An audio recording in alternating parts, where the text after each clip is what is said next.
What's up, YouTube? Welcome back to my channel. Today's video, I wanted to talk about what it is to really let go of things and some of my tips and tricks that I've done to let go of past things that have happened to me, whether it's traumatic or just something that I want to heal from. And that's going to look different for everyone. So I'm not saying that the tips or tricks that I share, and they're not even tricks, they're just tips on my journey thus far. I am still going through a journey right now. And I just like to talk about things from my own personal experience that I lived through and things that I can help anyone out there who's dealing with any type of anxiety, depression, anything from being like stressed out or just wanting some growth or just wanting to talk. So moving forward into the video, again, I just want to talk about how to let go. And there's so many different ways on letting go of things that's happened to us. And for me, I think that in order for you to move forward and truly heal inside and breathe a little lighter, be a little happier, is to not suppress those thoughts or feelings or emotions. Don't erase them, because you need those memories to make you a better you. So for me and my experience with letting go of things and my journey thus far for letting go of things consists of more than just one or two things. First things first is, for me, learning to journal. So we all had a diary as a kid. We all kept that little, what was it, like a binder or notebook that had a lock on it. For me, I did have one of those, but we were younger and we didn't have, I feel like, maybe a lot of things to write about. But now that we're adults and we've been through so many different things and changes and all types of things that life has thrown at us, we have a little bit more of experience, and we want to, for me, heal that inner child. And that consists of writing down things that happened to me that, maybe I don't want to talk about or that I don't want to think about. And I think that that's where it all starts. Not suppressing those feelings and not completely just erasing them. You don't need to erase them. You need to learn from them, grow from them in order to blossom and bloom into who you want to be. Take it slow. Start writing things down to when you first had that feeling of maybe trauma or pain or something that you don't like to think about because it makes you sad. And us as humans, our brain, when we think about those things that we went through, our body starts to reflect, meaning our body it's almost like we are back in that spot. So something that happened to you maybe as a kid or even an adult, something that just was traumatic for you, when you think about that, that's why you have those emotions of maybe crying or getting mad all over again. It's because your body doesn't know. Your mind doesn't know. It's like you're reliving it all over again. And that's why a lot of people like to erase it or suppress it or cover it up with different things. You want to be in that moment and live in that moment. And you need to react off of that moment, whether it's crying, being angry, just taking a deep breath, anything that would still keep you sane and knowing that this is something that happened to me, but I overcame it. And by overcoming those things, it's going to make me stronger.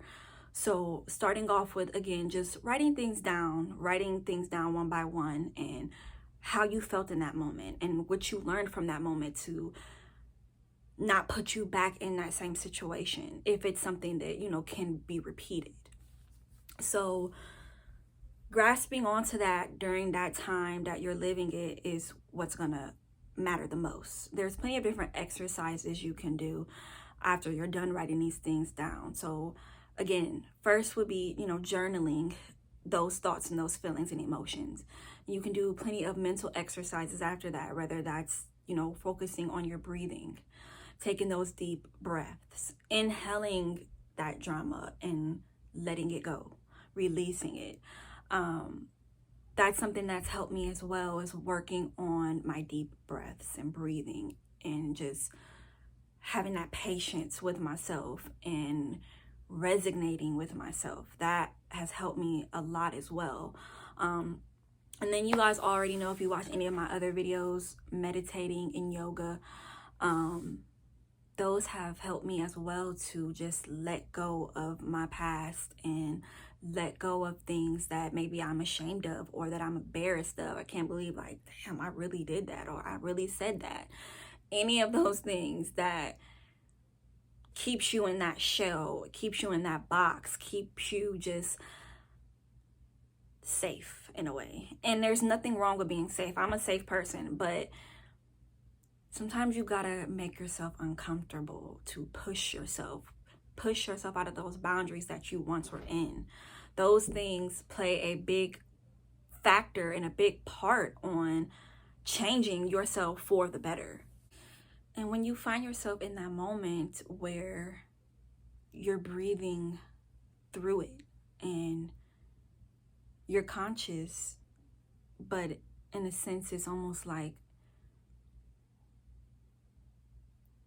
you're reliving that situation, you're just not there, and you're learning what you should have done in that moment, and you're reflecting on you being that child, or you being embarrassed or overwhelmed or low in life. When you get to that point where you can just think about it and breathe, that's progress. That's you taking a step forward in healing whatever it is that you went through, without crying and without getting mad and upset and taking your frustration out on whoever is around you. You're just breathing through it, and you're being calm, and you're able to think about it and see who you are now and be proud of yourself, because that's what matters, is that you recognize your growth, you see that change, and you learn from it. So then that way, when you're climbing back up those steps from falling down all those steps and flights that you fell down, you needed to fall down and be conscious and be woke while you're falling. So that way, when you're picking yourself back up, everything that you remember and that you saw on the way down, you're applying it to get you back up to where you want to be, where you've never been.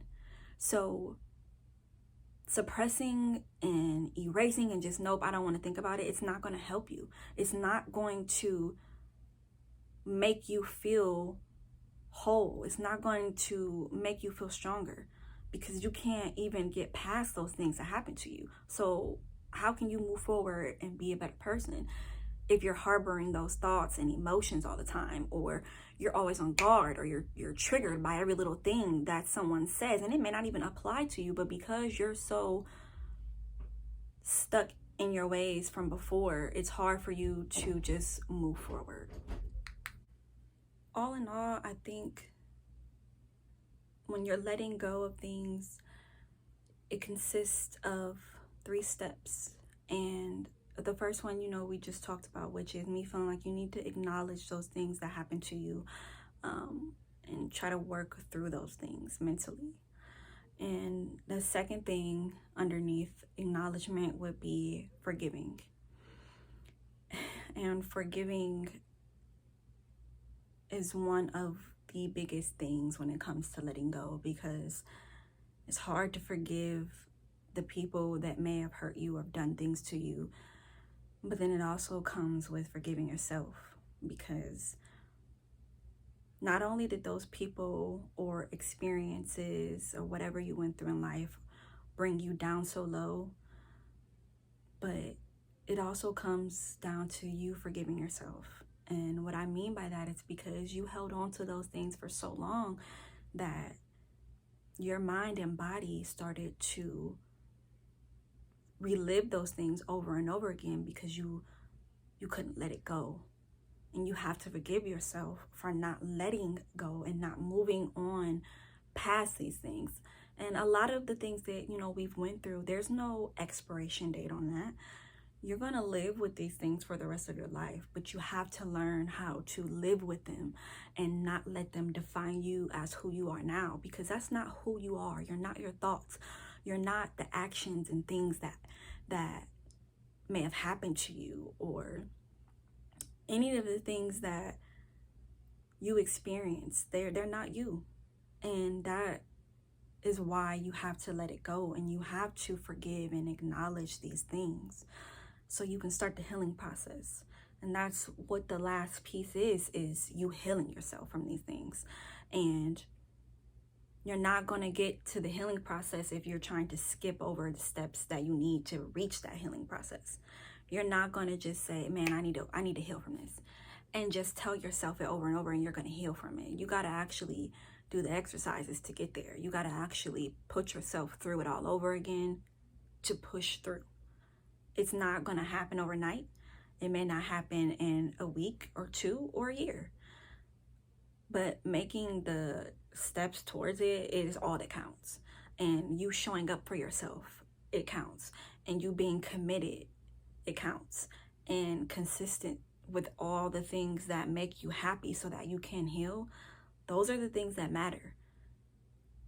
So whether or not you acknowledge the things right off bat, or whether or not you forgive this person or forgive yourself right then and there, try to start small. Try to maybe not even write it down at first, but if you can at least think about it and work your way to writing it down on paper and reading it back to yourself and doing some shadowing work, so that way you're ready to move on to the healing process. And it may not look like acknowledging and then healing, or acknowledging and then forgiving and then healing. It could be out of order for you. I can't tell you how it should look, but I do know that healing takes time and you have to work your way there. And again, it could be you forgiving, then acknowledging. However you go about it, that's for you to do. These are just my opinions and what I feel like worked for me. All in all, I hope that, out of this video, you got something from this and apply it to whatever it is that you want to move forward with, so that way you can grow. That's all I have for today's video. So thank you guys for watching, and see you guys next time. Bye.